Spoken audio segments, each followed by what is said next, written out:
Bonjour à tous, c'est Matt, bienvenue sur cette chaîne. C'est un plaisir de vous parler aujourd'hui. On se retrouve aujourd'hui pour cette toute première vidéo dans laquelle on va parler de DeFi, de finances décentralisées pour ceux qui ne parlent pas trop anglais, et plus spécifiquement de Liquidity Protocol. C'est ce qu'on appelle des protocoles de lending et de borrowing qui permettent de réaliser des prêts et des emprunts en finances décentralisées. Cette vidéo, pour être le plus clair possible, elle va être décomposée en deux parties. Dans la toute première partie, je vais vous présenter ce que sont les liquidity protocols et les principaux acteurs du marché. Et dans la seconde partie, on va parler de Atom Protocol. C'est un lending et borrowing protocol assez récent qui est disponible sur la blockchain Multiversix. Donc je vais vous expliquer comment il fonctionne et vous faire un tuto directement pour que vous puissiez embarquer pas à pas dans cette aventure et puis essayer de faire travailler vos actifs vous aussi afin d'obtenir des rendements. Aujourd'hui, je vous parle d'Atom parce que c'est un protocole qui est récent, qui est sorti en juillet 2023. Et pour sa première année d'utilisation, le protocole émet beaucoup d'incentives en USDC. Donc, c'est l'opportunité de récolter un peu plus de fonds en faisant travailler vos actifs de manière intéressante dessus. Alors, on va rentrer dans le vif du sujet tout de suite pour que je vous explique à quoi sert ce type de protocole. On parle donc de protocole de lending et de borrowing, qui veut dire des protocoles de prêt et d'emprunt. L'idée principale de ces protocoles, c'est de pouvoir emprunter de manière décentralisée, en vous passant d'intermédiaires centralisés tels que les banques, en étant propriétaire de vos actifs sur votre propre portefeuille, et le seul intermédiaire avec lequel vous allez interagir, ça va être un smart contract. À travers ça, l'objectif, c'est d'obtenir des rendements sur vos actifs ou d'accroître votre position, de la faire évoluer en tout cas. Il y a différentes stratégies qu'on peut réaliser via des protocoles de lending et de borrowing. La première, pour imaginer le plus simplement, c'est le fait d'emprunter. Aujourd'hui, si vous empruntez, vous allez probablement voir un intermédiaire bancaire, un intermédiaire traditionnel centralisé, si je peux dire, et vous allez emprunter avec une garantie de remboursement futur. La garantie, ce sera vraiment votre activité future qui va rembourser tout ce que la banque vous prête aujourd'hui. En DeFi, le fonctionnement, il est différent. On parle d'une garantie collatéralisée. Plutôt que de parier sur le futur, sur l'argent que je vais générer plus tard pour rembourser, la garantie, elle est déjà tangible, c'est un collatéral. Imaginons avec un exemple que j'ai 1000 dollars en BTC. Je souhaite, avec ces 1000 dollars en BTC, augmenter ma position ou m'exposer à Ethereum par exemple, sans pour autant vendre mes BTC.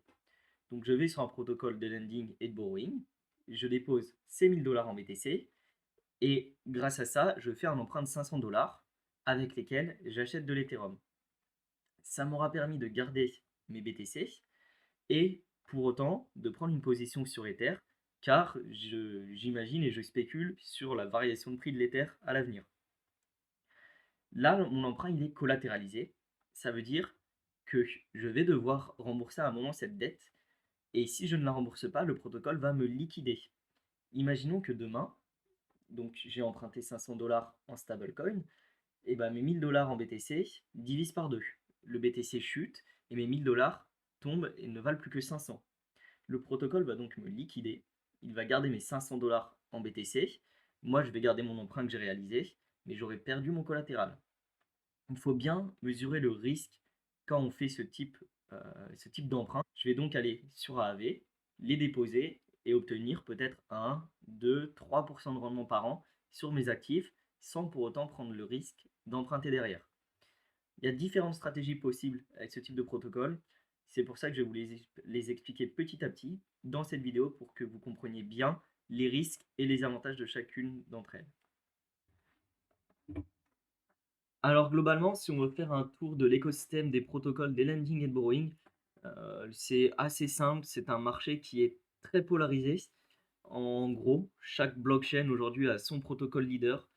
Et d'un point de vue global, si on regarde macro le marché des cryptos, il y a vraiment deux protocoles qui se démarquent et surtout un qui se nomme AAV.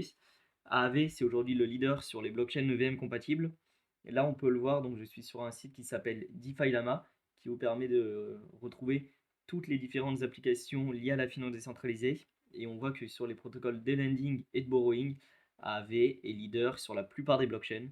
À chaque fois, ce sont les leaders qui sont affichés et AAV est quand même leader sur une grande partie. AAV aujourd'hui, c'est près de 10 milliards d'actifs sous gestion. On parle de 9,4 milliards de TVL à l'heure où je vous parle, donc début décembre 2023. Et son plus grand leader, c'est Compound, qui lui est à près de 3 milliards, 2 milliards 7 exactement, à l'heure actuelle. Ces deux acteurs représentent la plus grosse partie du marché. Il faut aussi comprendre que donc ces projets ont des tokens de gouvernance qui ont plusieurs cas d'usage. Le premier, comme ce sont des tokens de gouvernance, c'est de décider de l'évolution du protocole, participer au vote, participer à tout ça et son évolution et sa croissance. En plus de ça, les tokens offrent souvent des rewards de stacking. Donc quand vous en avez, vous pouvez les déposer, les faire travailler pour recevoir une partie des frais générés par le protocole, ou d'autres cas d'usage comme réduire vos frais d'utilisation et plein d'autres choses qui sont là inhérents au protocole. Chacun décide un peu de son évolution et de ce qu'il peut apporter comme cas d'usage à son token.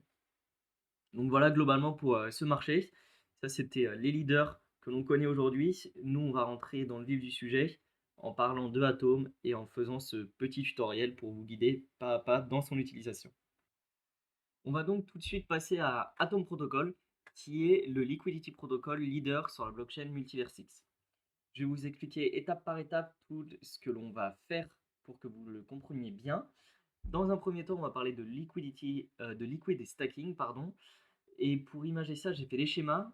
Tous les schémas que je vais vous présenter dans cette vidéo seront disponibles en description afin que vous puissiez regarder à tête reposée le fonctionnement et les différentes étapes de ce que l'on fait. Là, je vais donc vous le présenter un peu plus synthétiquement pour que ça aille plus vite. Mais l'idée, c'est quand même que vous compreniez le maximum de choses possibles. Donc aujourd'hui, si vous avez des IGLD sur la blockchain Multiversix, vous les faites sûrement travailler on-chain en les déposant chez un stacking provider pour obtenir du rendement autour de 6,5 à 7,5%. Quand vous obtenez du rendement, ça se passe de la manière suivante. Vous déposez vos tokens, ces IGLD sont bloqués chez le stacking provider et pour les retirer, vous avez un délai de 10 jours. En plus de ça, les récompenses que vous accumulez, si vous souhaitez les rajouter dans votre position actuelle, il faut faire une transaction manuelle, donc vous n'allez pas le faire de manière très régulière. Ça, c'est le fonctionnement du stacking classique. Le liquid stacking, lui, a plusieurs avantages. Donc le premier, c'est que vous déposez vos IGLD en liquid stacking sur Atom. Ces IGLD cumulent des récompenses. Donc les récompenses sont automatiquement ajoutées tous les jours au reward. Donc ça vous permet de passer d'une APR à une API, à créer des intérêts composés, pour faire très simple, en cumulant des récompenses qui, elles, vont recevoir aussi des intérêts au fil de l'eau.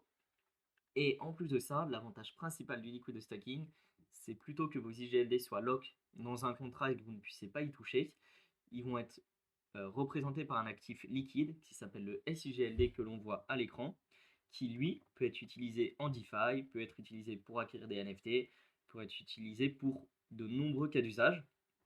Donc ce SIGLD, on va parler des utilisations de DeFi un peu plus tard.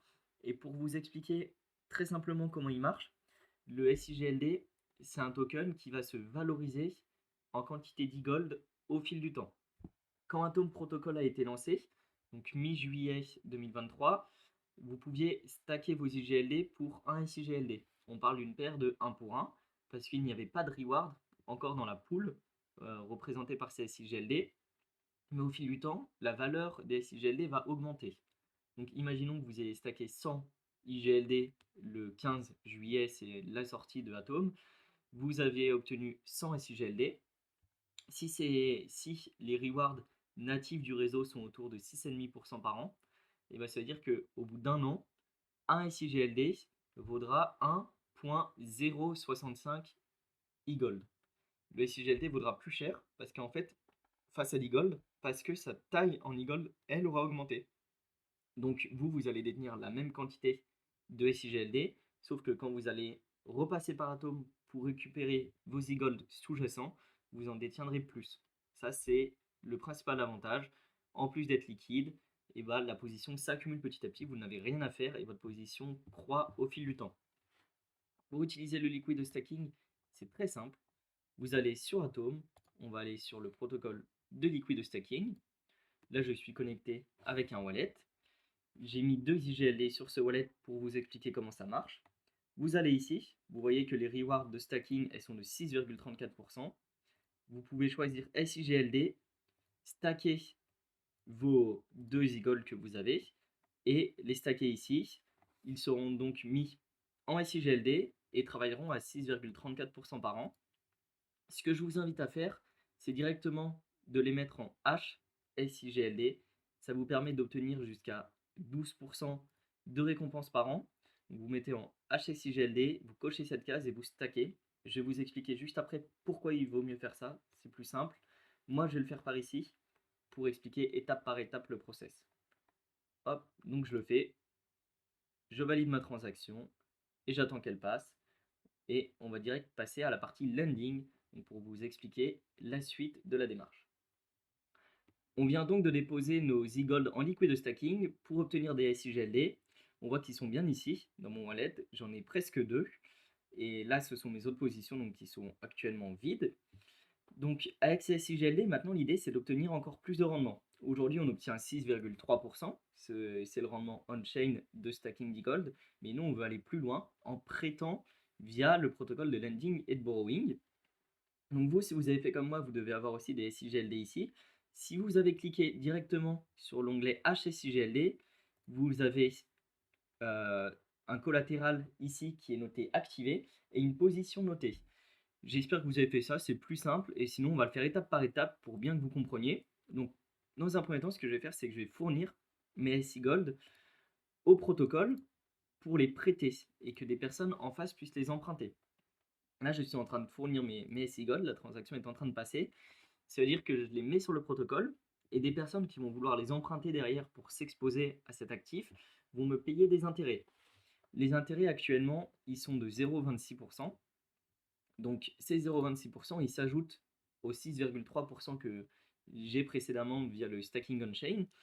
Ça veut dire que j'aurai déjà au total 6,5% à l'heure actuelle, même 6,6%, ça c'est mon API actuel, sur le stacking d'e-gold, car cette position, elle, grossit directement. Ces récompenses, j'aurai pas besoin de les claim, de les obtenir, elles vont faire croître ma position. C'est-à-dire que dans un an, si je dépose 100 SIGLD, j'en aurai 100,026 si le taux reste constant. Donc là, ce qu'on va faire, c'est qu'on a prêté nos SIGLD au protocole, mais on va les activer en collatéral. Vous voyez que ici, le bouton est orange, mon collatéral n'est pas activé. Je vais cliquer ici, je vais sur collatéral, j'ajoute le maximum, donc je clique sur maximum, ajouter, et j'ajoute le collatéral, je valide la transaction, et là, ce qu'il va se passer, c'est que mes actifs vont être déposés en collatéral et je vais pouvoir les utiliser pour emprunter d'autres actifs. Et ça, je ne suis pas obligé d'emprunter, c'est simplement si je souhaite le faire, je peux le faire, mais ça va me permettre de toucher jusqu'à 6% de récompenses supplémentaires. Donc les rewards API, 1,66%, et les HTM Booster API, jusqu'à 4% si je possède des HTM. Pour avoir ces récompenses, donc il faut activer le collatéral pour avoir les rewards API et posséder des HTM pour avoir ces récompenses à minima en partie. En tout cas, ce qu'on voit actuellement, c'est que de base, j'étais à 6,3% sur mes e-gold en les déposant sur le réseau. Et là, je suis à 8,3 quasiment, sans pour autant avoir acheté de HTM ou avoir pris des positions risquées. Les seuls risques que j'ai jusqu'à maintenant, c'est des risques de smart contract si le protocole se fait hacker. Et bien sûr, contre ça, Atom a plusieurs audits que vous pouvez retrouver dans la documentation du protocole tout en bas du site, vous verrez. Mais c'est le seul risque à l'heure actuelle que je peux avoir en faisant ça. On va donc aller sur des stratégies un peu plus complètes maintenant pour essayer d'obtenir encore plus de rendement, même si les 8,3% sont déjà très intéressants. Pour vous expliquer ça encore une fois plus simplement, donc je vous montre ces schémas à l'écran. Ce que l'on vient de faire, c'est de prêter nos actifs. Donc on a fait ce chemin, on a pris des SIGLD, on les a déposés en on-league, on a obtenu des H SIGLD. C'est ce qu'il était possible de faire directement via une seule transaction au départ. Ces HSIGLD, on les a activés en collatéral pour obtenir nos récompenses. Donc nous, on est à cette étape-là, au HSIGLD. Et ce que l'on va faire maintenant, c'est une première stratégie qui s'appelle les boucles. Et faire des boucles, ça veut dire emprunter et déposer le même actif pour ne pas être sujet à la liquidation. Comme je l'ai expliqué plus tôt, via ce type de protocole, vous pouvez emprunter et déposer des actifs, mais si la valeur de votre emprunt devient plus élevé que la valeur de votre dépôt, vous allez pouvoir être liquidé et donc perdre votre dépôt initial. En faisant des boucles, vous n'êtes pas sujet à ça parce que vos deux actifs, emprunt et dépôt, varient en même temps, comme vous empruntez et déposez la même chose. Et les boucles, elles sont rentables uniquement quand les récompenses de dépôt sont plus importantes que le coût d'un emprunt. Ça peut paraître étrange de dire ça, d'être payé pour emprunter, si on vulgarise au maximum, mais en fait, ça, c'est dû aux récompenses liées au protocole. Et donc, cette première année, on voit par exemple que sur le SIGLD, là, à l'heure actuelle, je suis à 8,3% et un emprunt me coûte 8%. Donc là, c'est très peu rentable. Je vais gagner 0,3% en empruntant et déposant cet actif, mais sur d'autres actifs, ça peut être bien plus rentable. Si on regarde très rapidement, on voit par exemple que sur le Wrapped USDC, on peut avoir jusqu'à 21% de récompense et qu'en emprunter ne nous coûte que 16%. Ça veut dire que si j'emprunte de l'argent que je n'ai pas, que je dépose sur le protocole, je vais gagner 6% d'intérêt par an dessus, alors que initialement je n'ai pas ces actifs. Mais c'est ce qui est hyper intéressant avec des stratégies un peu plus poussées, un lending et borrowing.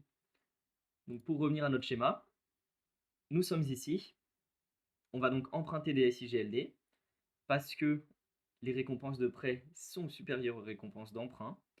Ça me permettra d'obtenir des récompenses en SIGLD nativement, parce que les emprunteurs me payent, et des récompenses supplémentaires en USDC que je pourrais soit swapper en SIGLD pour rembourser mon emprunt, soit swapper, donc échanger contre du SIGLD pour augmenter ma position et gagner encore plus. Ça, c'est à vous de définir la stratégie.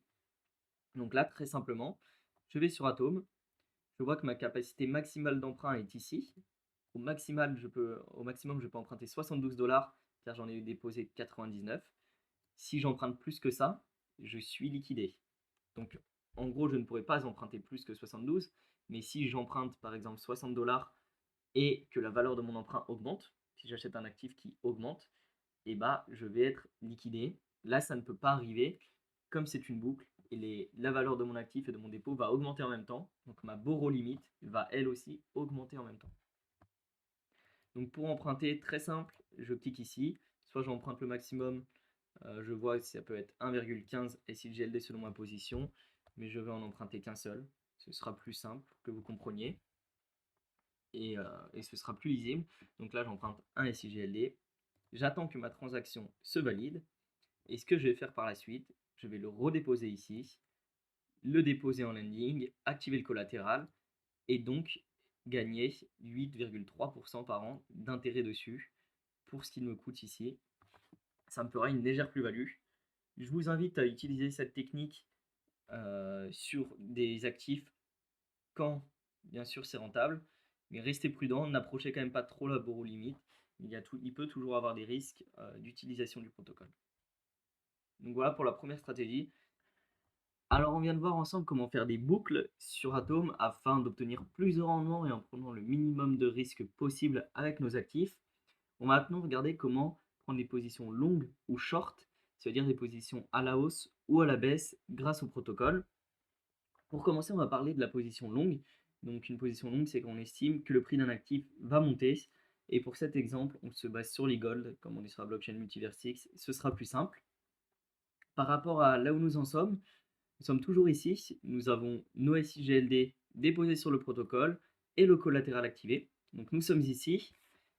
Et ce que nous allons faire pour prendre une position longue, c'est que nous allons emprunter du dollar. Puis, par la suite, acheter de l'e-gold. Imaginons que j'ai mes SIGLD, mes 100 dollars que l'on retrouve ici, 95 dollars pour être précis, et je souhaite m'exposer au prix de l'e-gold parce que j'estime qu'il va monter, mais je n'ai pas d'argent à réinjecter. Donc ce que je vais faire avec ces 95 dollars, je vais emprunter du stablecoin, par exemple de l'USDT, celui qui me coûte le moins cher à l'heure actuelle. Puis je vais swap cet USDT en IGLD avec l'emprunt que j'ai réalisé. Donc imaginons que je réalise 50 dollars d'emprunt. Je peux acheter 50 dollars d'IGLD par la suite. C'est à peu près un e-gold au prix actuel. Imaginons que l'e-gold monte dans une semaine, il vaut 60 dollars. Je vais pouvoir le revendre sur le protocole, le revendre sur un exchange, pardon, compte 60 dollars et rembourser ma dette de 50 dollars sur Atom. J'aurai quelques intérêts à payer, mais on parle de 10% par an. Donc si c'est une position court terme, 10% par an sur une semaine, ça ne va vous changer que de quelques centimes. Et si vous réalisez vraiment un bénéfice de 5 ou 10% sur l'actif que vous avez acheté, vous ne verrez pas la différence. Donc là, imaginons que j'ai revendu mon Eagle pour 50 dollars, je rembourse ma dette, il me reste 10 dollars, soit je les garde en dollars, soit je rachète un peu d'Eagle car je veux augmenter ma position. Voilà dans le cas idéal où mon plan est correct.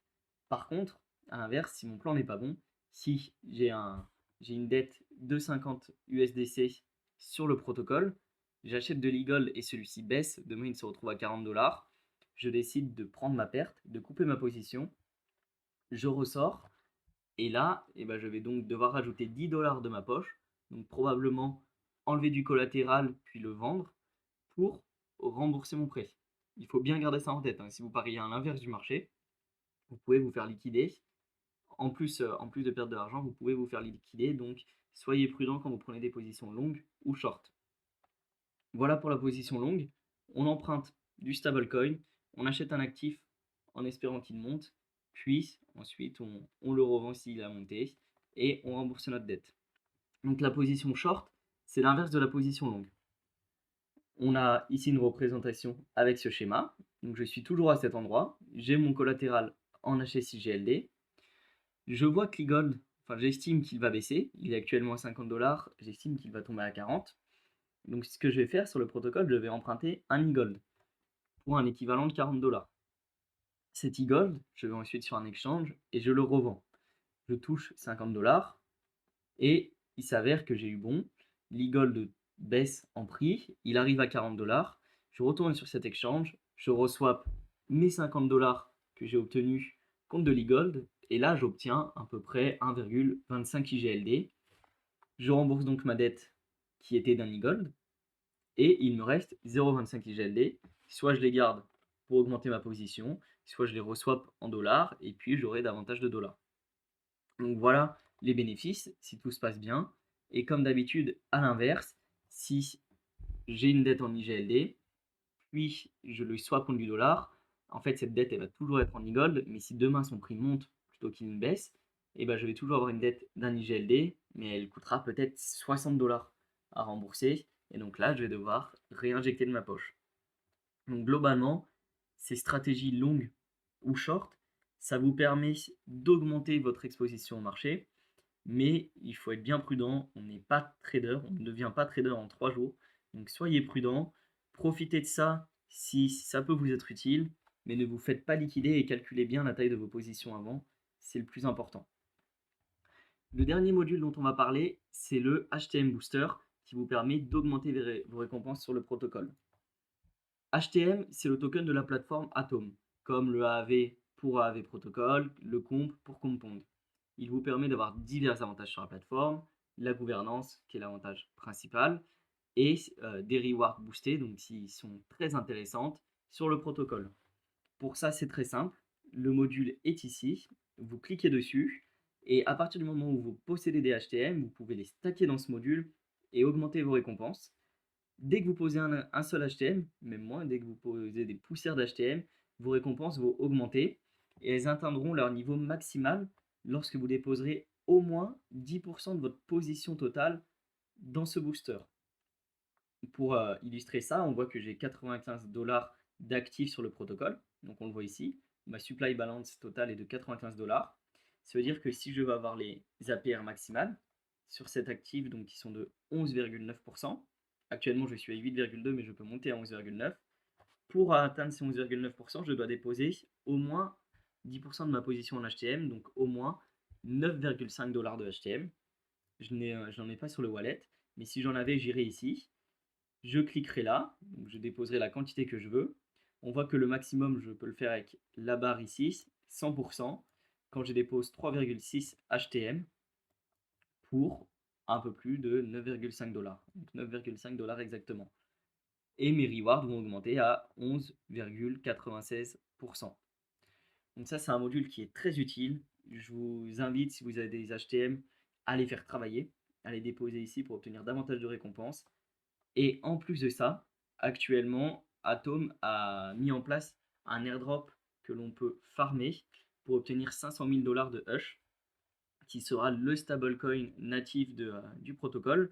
Et pour ça, il faut avoir plus de HTM.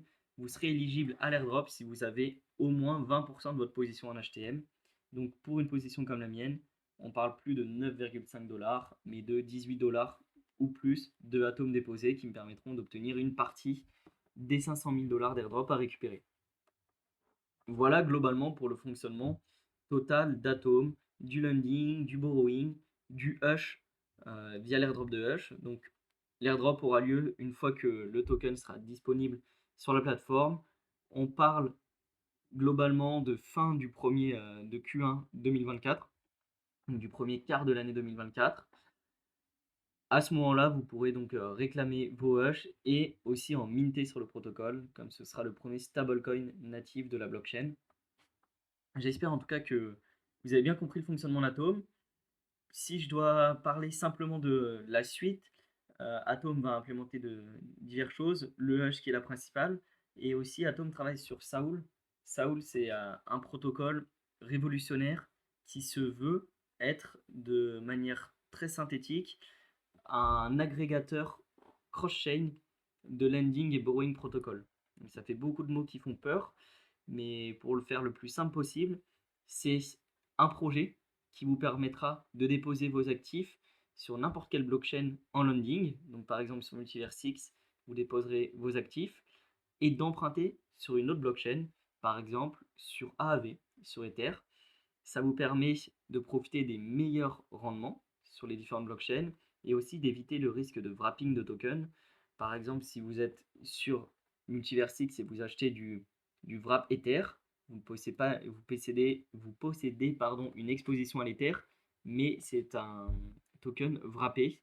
Alors que si vous allez directement sur AAV, et ben là vous posséderez réellement de l'Ether, donc vous réduisez les risques de hack du contrat de wrapping. Voilà globalement pour Saoul qui est un très gros projet qui lui arrivera milieu d'année 2024 théoriquement. En dehors de ça, j'espère que la vidéo vous a plu. C'est une toute première vidéo donc ça a probablement plein de choses à améliorer. J'espère qu'elle vous aura été utile. Pour être totalement transparent, je parle aujourd'hui d'Atom parce que c'est un projet que j'apprécie beaucoup et aussi parce que je travaille avec la team en tant qu'ambassadeur francophone. Donc je suis là pour vous faire comprendre le projet pour que vous puissiez l'utiliser de la manière la plus simple. Voilà, donc merci pour tout. On se retrouve très vite pour des prochaines vidéos. J'ai plein de sujets à traiter. Si vous en avez en tête aussi, n'hésitez pas dans les commentaires. Et si vous avez des questions, j'y répondrai avec plaisir sur YouTube ou sur Twitter. Merci pour tout. Ciao, ciao.